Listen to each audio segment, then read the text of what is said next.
రేపు ఏకాదశి, అందులోనూ శనివారం చాలా మంచి రోజు అనమాట.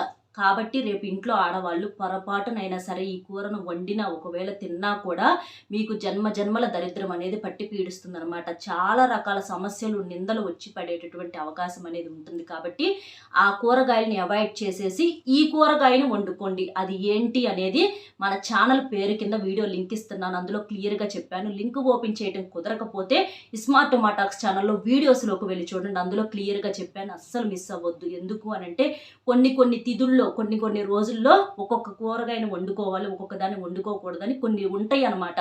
వాటిని బట్టి మనం చేసుకోవటం వల్ల మనకు కలిసి రావటానికి, సమస్యల నుంచి తప్పించుకోవటానికి అవకాశం అనేది ఉంటుందన్నమాట. కాబట్టి మనకేంటంటే తెలిసి చేసిన తెలియక చేసిన తప్పు అనేది తప్పే. చిన్నపిల్లలు నిప్పు తెలియక పట్టుకున్నారని కాలకుండా ఉండదు. అలాగే మనం పట్టించుకొని సమస్యల వల్ల మనం ఇబ్బందులు పడే అవకాశం అనేది ఉంటుంది. కాబట్టి అస్సలు మిస్